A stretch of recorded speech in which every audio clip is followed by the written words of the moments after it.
Hi, this is Brian Peebles in Michigan, and I've been listening for over a year.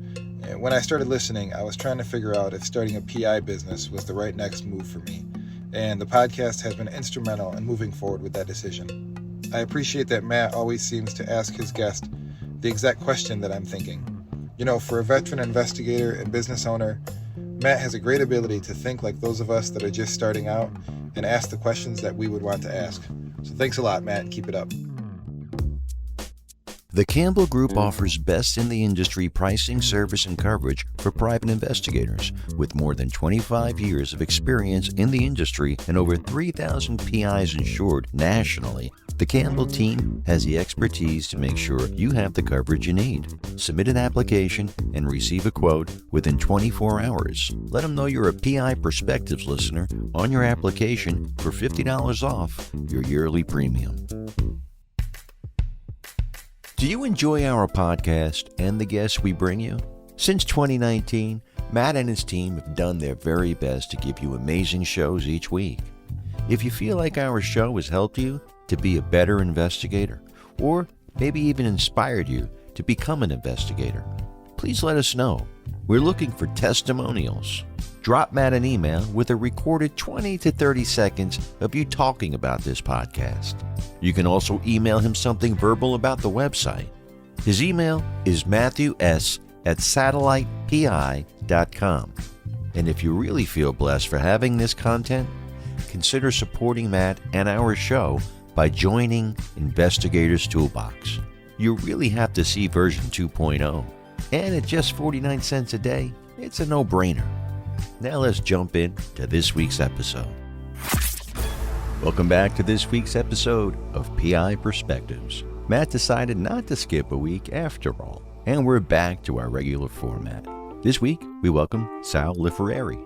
Sal's a retired NYPD expert in security, and today we're chatting about workplace violence and building security.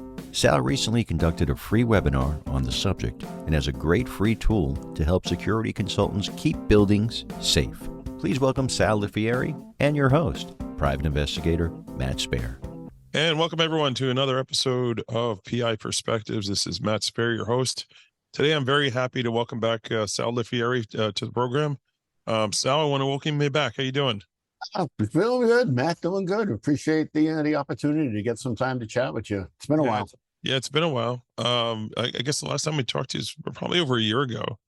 I think we were talking about drones or something like that, security related stuff. And today we wanted to have you back on to talk about workplace violence. You know, obviously there's shootings happening all over the place, and it's kind of timely. And you've got a webinar that you're doing right now, and I invited you on to kind of talk about it. But tell me a little bit about what you've been doing since the last time we talked to you.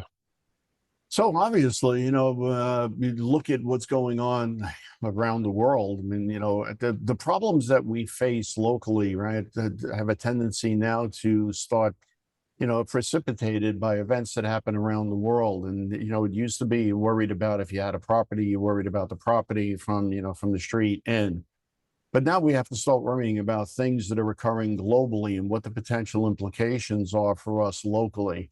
Right. And sometimes that turns into either, cyber attacks, which is a big topic for everybody today, or, at a much more local level and specific to the properties, when you start looking at civil unrest and you look at the things that are happening with those types of, I'm calling them attacks. Some people think that's politically incorrect. But when you have a situation where you have an unruly group that's coming by and breaking windows and running into buildings and taking over buildings and doing damage, I think that falls under the category of an attack. And so we're spending a lot of time looking at when those things occur, how do you defend against something like that? Right. What are the steps and policies and procedures that you're allowed to do by law? And what are those things that we can do to ensure the safety and security of the security guards that are protecting the property when they get overwhelmed? What do you do with them? Right. So it's more than just workplace violence. We're talking about violence in general, demonstrations and things that get out of hand, how to make sure that we're protected. And as a security consultant, maybe some of the tips and tricks that you can pass along to potential clients, things to look for. I know you and I were talking offline beforehand about a list of certain identifiers, and we'll get into that in a little bit. But this is all real time stuff. I mean, as we're recording this, the former president of the United States was indicted yesterday in New York. So the first thing when I thought when I read that was, oh man, I hope things don't start getting crazy over here with protests and getting out of line, because you just never know, right? Yeah, you never know, and that's part of the problem today, right? Where you would normally worry about, and again from the security side of things, right? You'd always worry about somebody, a burglary coming into the building and committing a crime, or potentially an assault, somebody getting agitated and creating an assault. But today the problems, you have to really start looking outside the box. That box has gotten incredibly wide, and so you have to start thinking in those areas of when something pops up or you're reading a headline in the news. One of the key things that we always do is, how is this going to affect me, right? Right. It's a little bit of paranoia and a little bit of neurosis in there, but it's how's this going to come back to what normally you would think about, how's this going to come back to blame me, right? That same plight, the same theory, right? How is this going to affect me? And what's the fallout and what could happen? And that's the key to a lot of it. And we'll talk about it a little bit more with the active shooter and the behaviors coming in. But it's the same concept here, is if you can get in front of it and at least anticipate what may be coming, then you have an opportunity to to possibly prevent or mitigate some of the damage. Right. You never just want to get caught short. It's that whole concept of how do we think ahead as to what could happen. Yeah, that's one of the biggest problems as a security professional in dealing with your own clientele. Getting them to subscribe to the idea of being proactive and not reactive is one of the biggest challenges, right? Nobody wants to protect themselves until they need to be protected, right? It's true, and until the problem develops, and especially when you start looking at the economy, and there was always the problem with security being the loss leader, right? It was an expense side. It was never an income side. And there are some things that we're starting to see now that are changing in that regard. And there are things that, especially with some of the new technologies that are out there and some of the analytics on the access control and on the video control side, you can actually have that as a revenue source. Right. We're collecting a great amount of data, and you're able to utilize that. But that's totally down a different rabbit hole. Yeah. Yeah. But with budgets being cut and what they are, I was telling someone the other day, we're not being asked to do more with less. We're being asked to do more with nothing. Right. And you have to sort of try and pivot and figure out ways to work around that.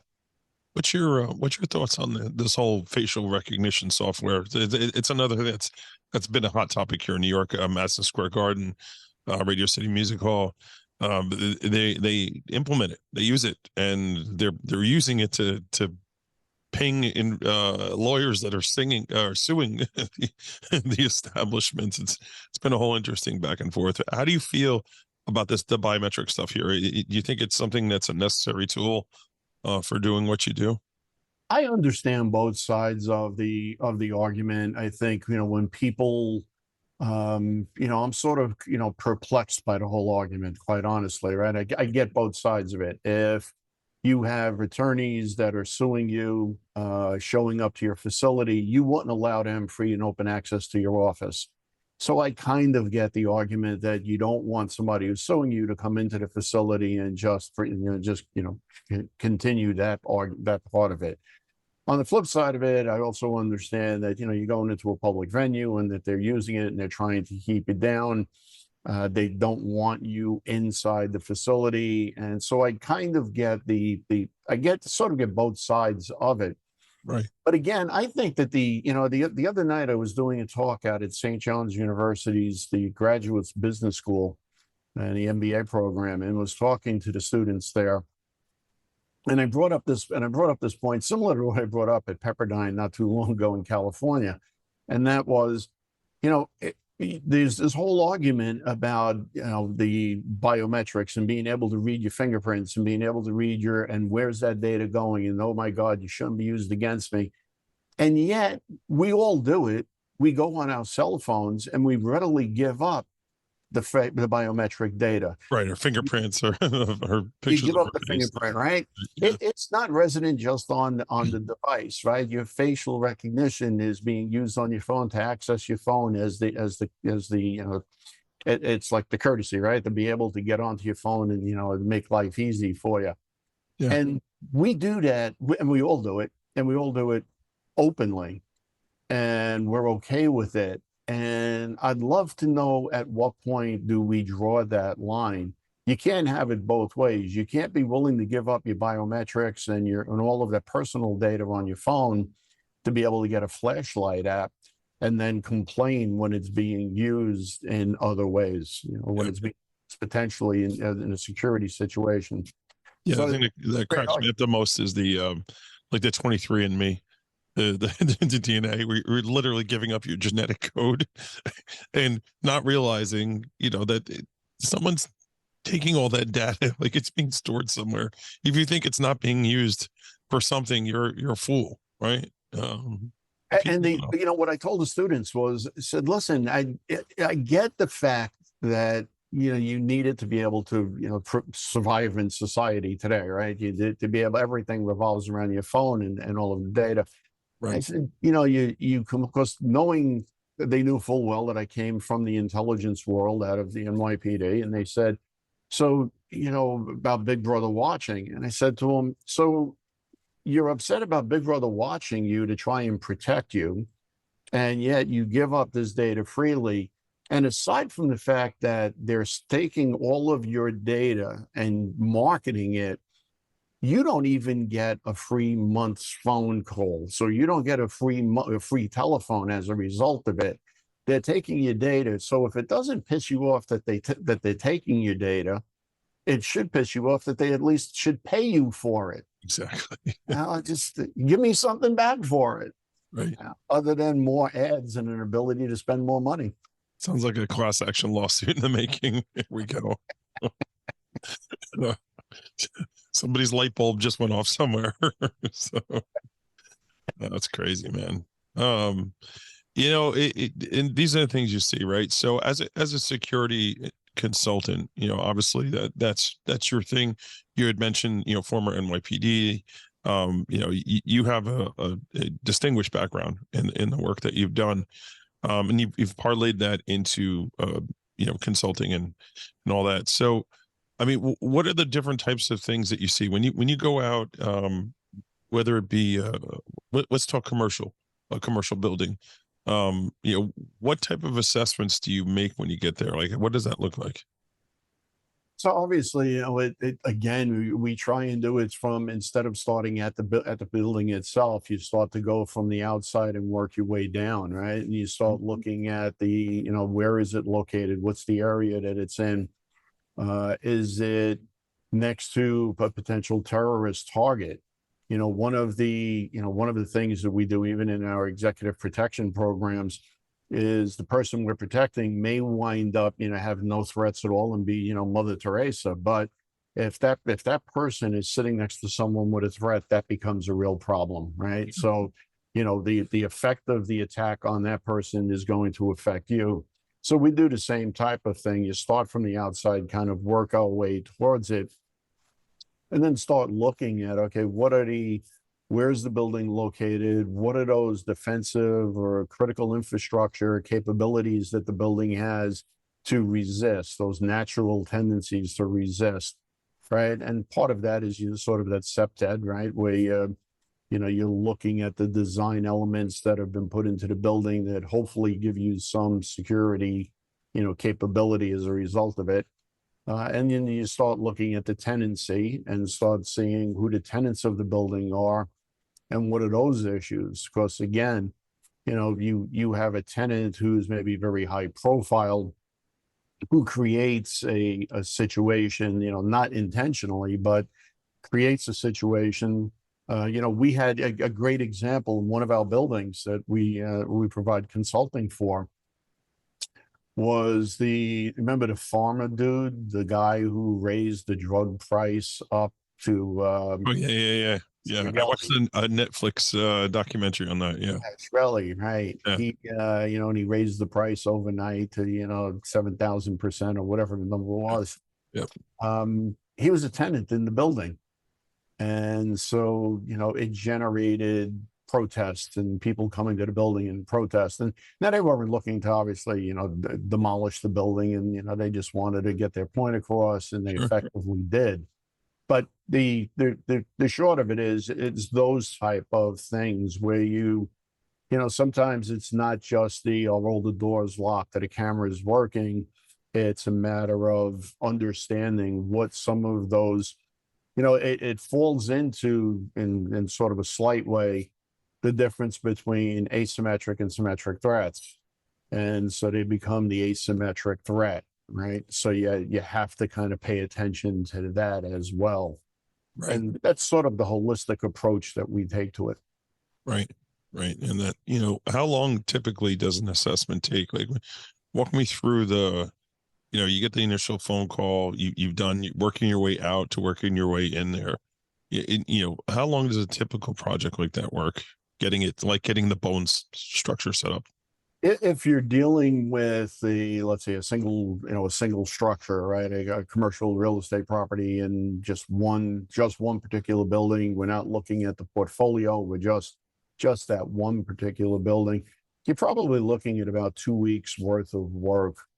And that would be, doing site visits and understanding what the building's critical infrastructure is, how it's supported, what the potential risks might be.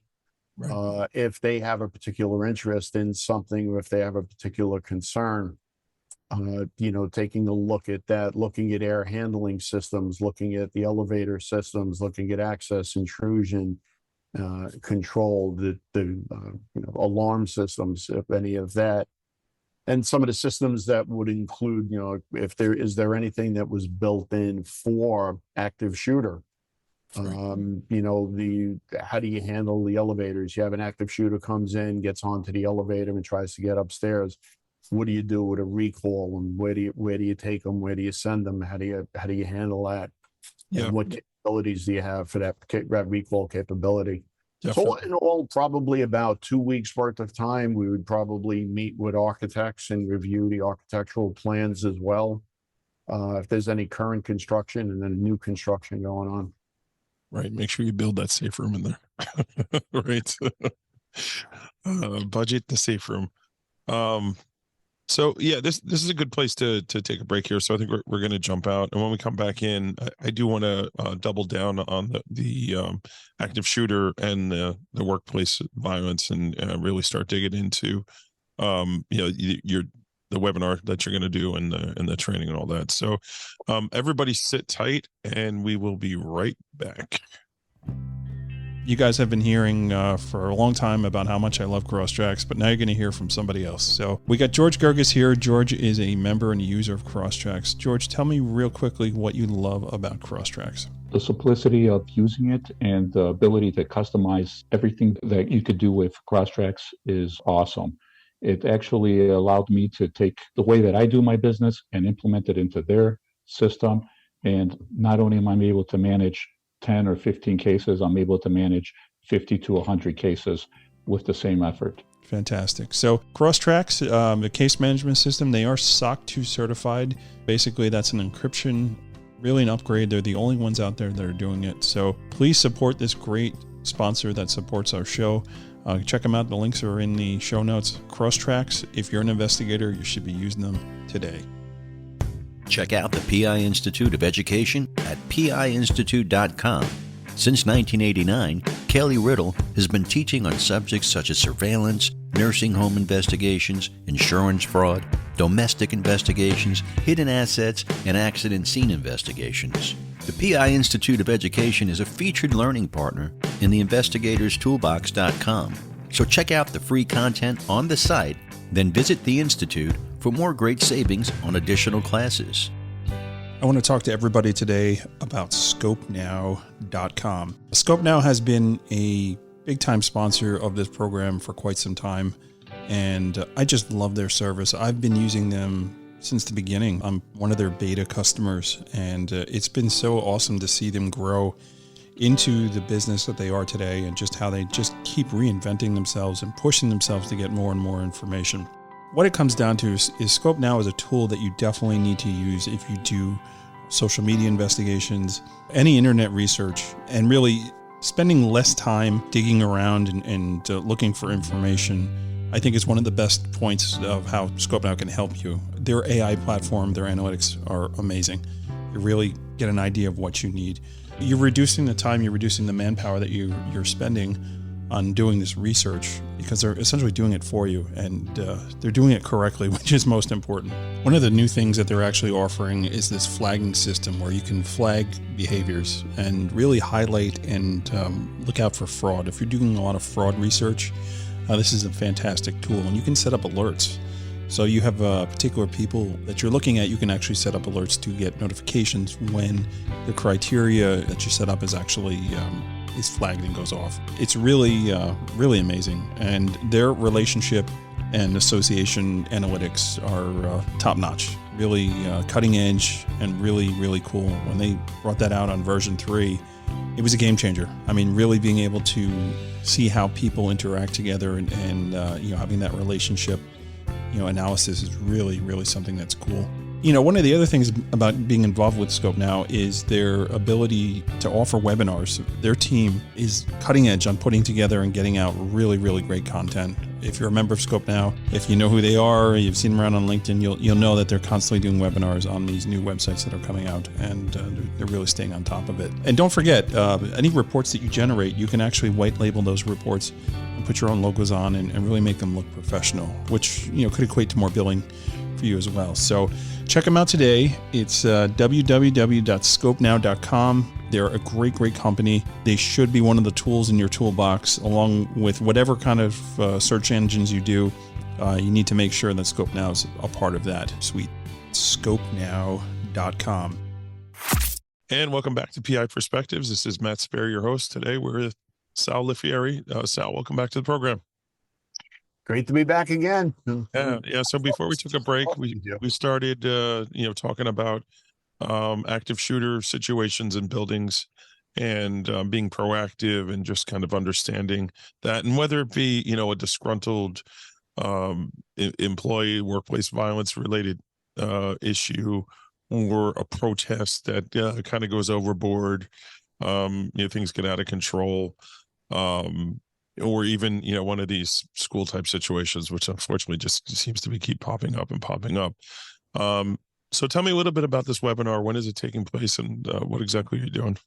So we actually filmed the webinar and did it live on last week from the week we're doing now, but we have it available on Zoom, and we also have it available. If anybody's interested, they can reach out, and we're more than happy to send them a link to it. It was a free webinar that we conducted. And the concept behind the webinar was that, we hear a lot about active shooter, with when things happen, you're going to run, you're going to hide, you're going to fight. And there's a lot of training out there and a lot of discussion about that. And that's all highly appropriate. But one of the things that I thought are really missing is that, and it kind of goes along with what I had said a little bit earlier about trying to get in front of things, is that the Department of Homeland Security and FEMA put together 18 different behaviors, specific behaviors that were indicators to potential violence. And while some of them seem a little bit, sort of broad ranged, right? The idea is that if you took those 18 behaviors and you started to recognize them early on, and you start to document those behaviors, then you're able to intercede and potentially stop that violence from occurring. Right. So if you can recognize it ahead of time, you can get some help for the person, or you can get some law enforcement interaction if it's something not related to the building or to the company. So we really thought that that was critical, that we really needed to talk about, it's great to know what to do when it happens, but let's see if we can prevent it.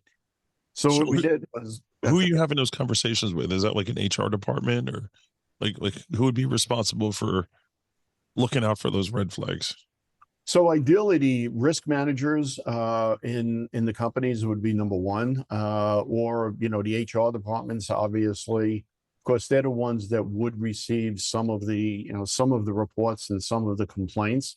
Right. But interestingly enough, right, when we look at the active shooter cases, when we go back and look at those cases and do the postmortem on each and every one of them, inevitably, what do you wind up hearing?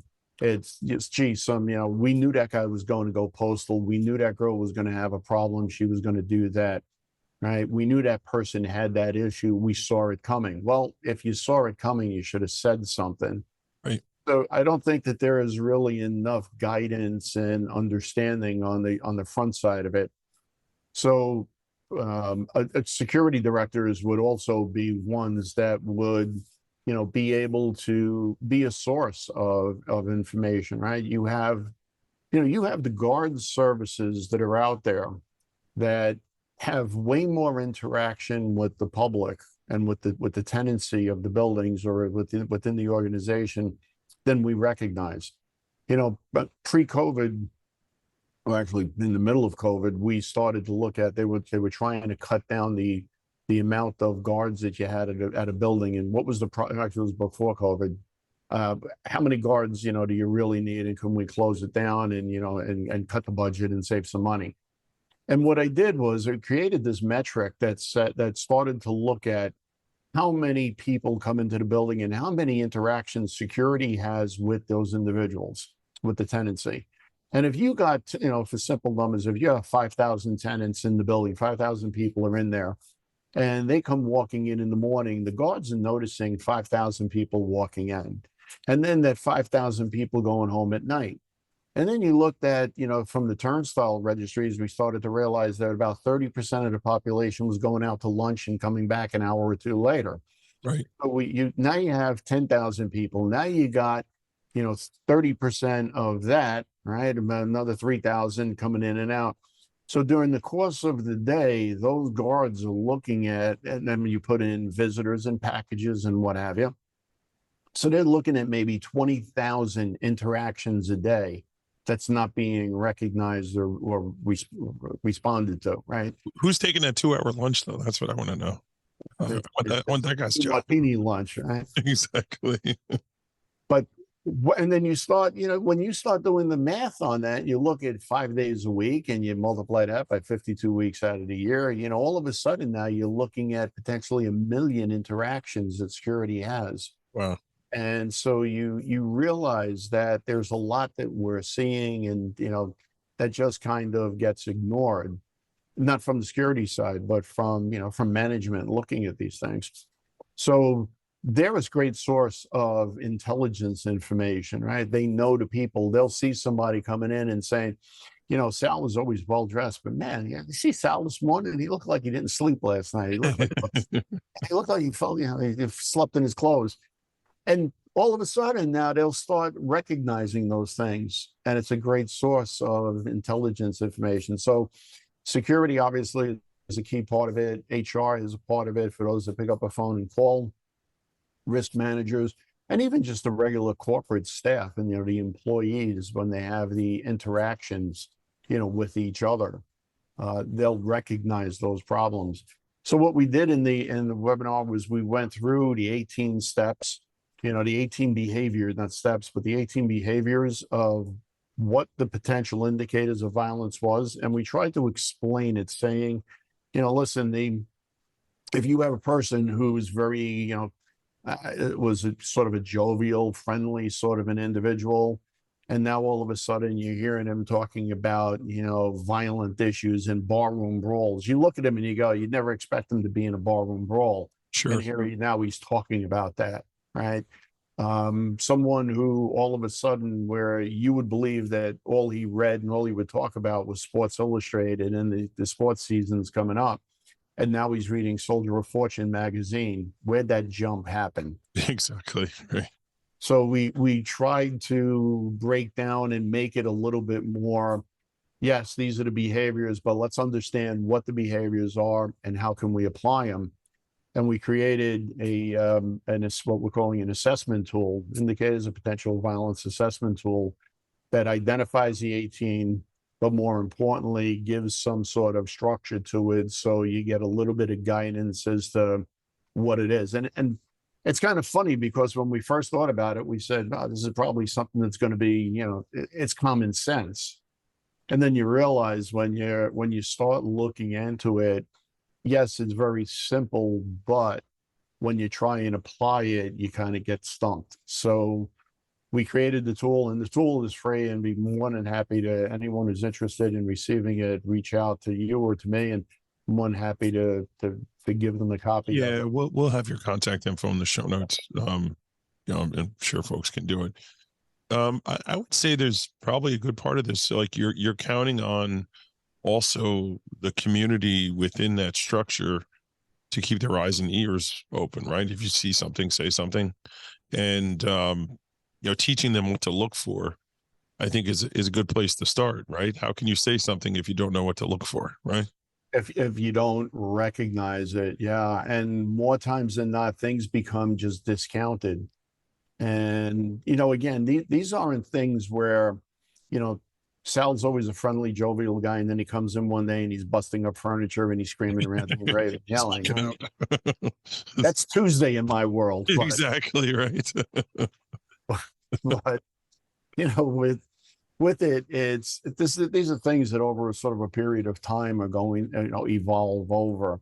Right. And that's why the learning has to be done early on. We just did a video. We did an active shooter video, and it's up on our website that people can go in it. And it's actually a computer-based training program that they can take.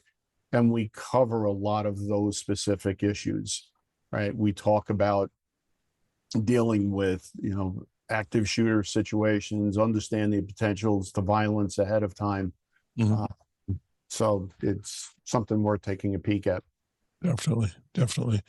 Um, so what would you say would be one of the challenges with administration when you're bringing forth and you're doing, these recommendations? What would be the hardest initial blowback that you get in dealing with all this? There's sort of two problems that develop. The first of which is always budget, right? We want to do the training, and that was one of the reasons why we started doing the computer-based training, was that you don't have to dance someone out to get in front of the group, right? It's way more expensive, especially if you're talking about travel and lodging and whatever. The cost kind of grows exponentially. So the ability to be able to hit the entire community, the entire organization, every single person, and getting them to have getting them to training, it always comes down to the first obvious, the cost. Right. The second one, and it's a very close second, is, well, that's not going to happen to me. We don't have those problems. And which is true, you don't have that problem until you have that problem. So you have it right. Exactly. Right? And it kind of goes back to the assessment, stuff earlier. Some of the problems with assessments is that once I write up an assessment and I recognize a potential risk that you have, if I put that in front of you, now you have a liability in that, it wasn't even a risk that you had to perceive. This was a risk that now you have identified. And if something happens and you didn't take any action, it becomes a problem. So we get a lot of pushback in the assessment processes. We get pushback on, I don't need to know the problems, I'm better off not knowing. And they don't want to accept the liability. And I think one of the things that we do is differently than others is we try and make recommendations for risks that are actually, that you can actually react and respond to. We had a client that came to us once that said they had an assessment had been done by a major company.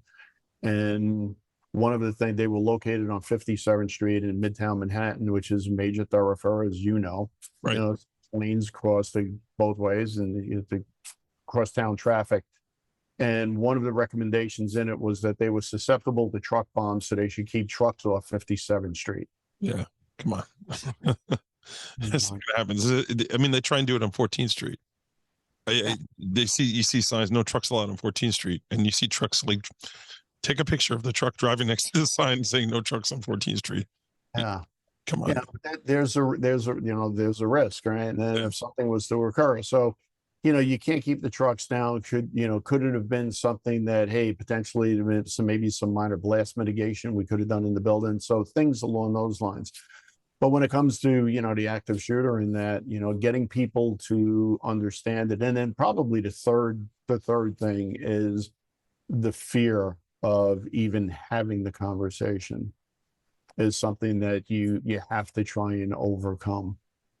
People just don't want to talk. There are certain things that are taboo, and to certain people, and especially today with the anxiety levels that people are experiencing, to get them to focus on these things is a problem. It's tough.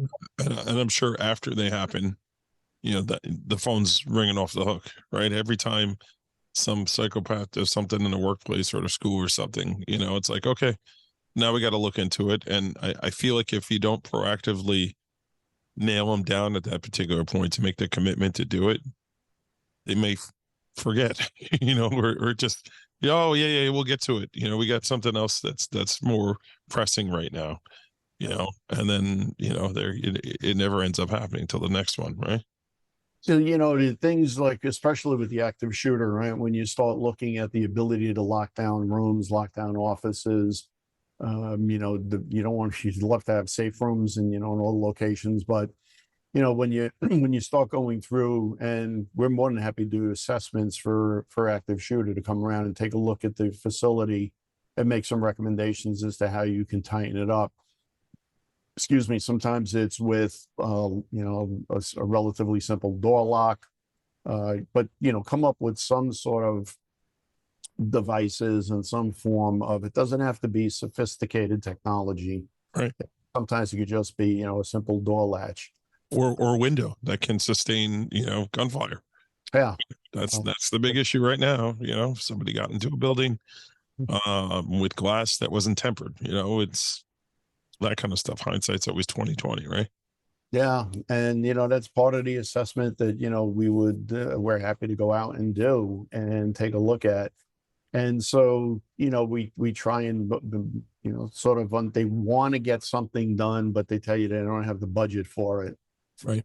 And it obviously it's that's the biggest problem today. And we sort of anticipated that. We knew that sort of, March, April timeframe, we were anticipating, all the economists were talking about what was going to be happening around this time. Mm-hmm. And so we figured, okay, here's an opportunity now, put some stuff out that is free, that people can learn some lessons on. And then, secondarily have the computer-based training that they can go and they can use for their staff. Right. So, what would be your recommendations for somebody, let's say, take yourself back 20 years, right? I'm Sal, I'm just getting a little more than that. Okay. I'm saying 20 just to be nice. So he was saying, hey, I'm just getting off the job here. I feel passion for this kind of stuff. I feel like my background, my expertise lends to it. How do I get into this, right? How do I start building myself out as a consultant or quote unquote expert in doing this kind of stuff? What would be your recommendation? One of the things, you bring up a great point. One of the things that I had always thought was that the departments, it is across the board, never trains their people or prepares them for the civilian life. Yeah. The captains in the NYPD, captains and above, actually the union will actually holds classes and tells them, teaches them how to put together a resume, how to dress appropriately, how not to dress like a cop and walk into an interview for a security director role, how to act and perform. and things that would be expected, and it's great that they take advantage of it. At the lower level, that doesn't exist. And I always thought that the union should really do, the unions across the board, not just in New York, across the board, should do something along those lines. Because the real problem that I see, and the thing that really bothers me the most about it, is that guys don't realize, guys and girls, and we use guys collectively for everybody, they don't recognize the level of sophistication and training that they have and the value that they have on the outside. Right. And they come out and they think, well, I was a cop, and so I could be a driver, or I could work security, and I could, $30 an hour, and I'm not going to cover off the ball. And they don't realize that value that they have, especially if it's someone in a specialized unit. A person from, one guy in particular I'm thinking of, was in highway and spent 15, 16 years in highway patrol, had every tab that you need, for being able to process drunks, to drug recognition, to accident investigations. And when he retired, takes a job as a driver for a CEO. Right. And he's comfortable with that, and he's happy with that, and God bless, and he's got no stress in his life. Some people are like that. Yeah, but there's an opportunity where when I was chatting with him about it, and I was saying, you have all of this expertise, it's clear expertise on accident investigation that you could utilize with attorneys, right? That on cases, right? That you can review and come in as the expert witness. You can help in the investigations for, either the plaintiffs, defendants, whatever. And he was like, yeah, but who's going to look at that? And that's the problem, right? They're not recognizing their expertise. So obviously the recommendation would be try and recognize what you're doing. If you can, talk to guys, like myself, that have gone into the business, understand where understand what we did, some of the hurdles we came over, but more importantly, recognizing that you have a great capability that you're not selling, and not something they're familiar with, and it really should, something they should be doing. Yeah, some of the greatest guys that work for me, they're all ex-law enforcement. In fact, I would say almost every awesome field investigator I have working for me, and everybody that works for me is awesome. They when they got out, they took that job doing surveillance or doing whatever. And I'm so glad they did, because you get to see the tough part of the job, the non-glamorous part, and understand that, hey, I don't want to do this. Like, I'd rather work more in like meatier investigative type stuff, like accident reconstruction, or construction site investigations, things like that, rather than just being a driver or being sitting in a car videotaping somebody. The guys that succeed with me in my business model are the ones that have gotten out for a little bit and have tasted that, the less desirable, in my opinion anyways, part of the business. Some people love doing surveillance and do it, and God bless you. If you're great at it, go for it. But these guys that work for me, their minds, the way they were trained and programmed, was to do more, to think more, and to put those investigative skills to work. It may not be criminal, right? We're not looking at criminal stuff anymore. Now it's more on the civil side, or even on a consulting side, right? Going and making an assessment of building. Like, if that's your background, if that's your training, don't undersell yourself. Yeah. And if you have a desire to do that type of work, it's available everywhere. But if you want to be happy driving in a car, all that, and I get that. I've had guys there too. I had a guy on Long Island that, he was going to be great. It's going to be really awesome. And, like, we had a couple trial days with him. Everything was great. He called me up. He said, I just want to drive for somebody. Yeah. I don't want to do anything else. And I'm like, glad you're telling me now and not 2 months from now, and good luck to you. Yeah. But that kind of stuff happens, right? Yeah, it's true. But Some guys just want to do that. They're so used to, one of the biggest problems, right? And the biggest adjustments from our world is, you had your shifts, and then you had your days off, and you had your schedule, and you knew what you were doing, and you got your 5 weeks vacation. No more, my friend. That don't happen anymore. I had that situation happen. I found somebody to start working with me, and I thought it was going to be great. I was very excited, actually, to have him start. And I told him before he even started, he was supposed to start like the following Monday, but he had a certain skill set, language-wise. And I told him, I say, listen, from time to time, over the weekend, you may get a phone call of, hey, you gotta get the ball rolling on this. You don't have to do the work, but you gotta at least make the phone call. No problem. It's all good. Whatever you need me for, I'm there. Great. Well, that weekend something came in, and I'm like, here you go. And God, you would think I killed the guy's mother. Like, how dare you call me on the weekend? This is my time. I was like, all right, buddy, this isn't going to work. That's a no-go right there. But listen, that's where he was in his life. I get it.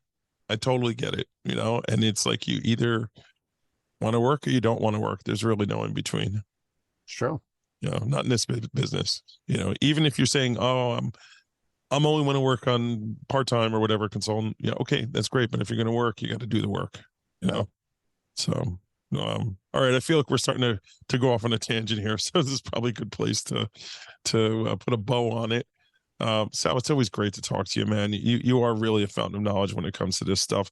How do folks get a hold of you if they want to learn more about this kind of stuff? So the simplest way to get to me is go to our website, which is pccsecure.com. The name of the company is Protective Countermeasures, but we've shortened up the name and made life easier for people to find us. So it's pccsecure.com. Awesome. They can reach out, and more than happy to chat with them. Okay, great. And they can also get the free assessment tool and ask for a link to the webinar, and we'd be more than happy to get it to them. Just let us know that they saw us with you, and we'll be happy to take care of them. Perfect. So, all right, man, I appreciate your time. I appreciate everybody checking out the episode. Thanks for tuning in, and we'll catch everybody next week on the next episode. Take care, everyone. Thanks for checking out this week's show, and thank you to Campbell Insurance Group for sponsoring us. Let them know you listen to the show to save $50 when you apply for insurance. And thanks also to PI Institute for Education, Scope Now, and Crosstracks for sponsoring the show. Also, don't you forget about investigatorstoolbox.com. Just type version 2.0, 25% to save $50 when you join. And if you have a question or a comment about the show, email Matt at matthews@satellitepi.com. You can also find him on LinkedIn, Instagram, and Facebook. But we want your feedback for good ideas to keep giving you good shows. We'll be back next week with a brand new one. Hope to see you then. Please stay safe out there.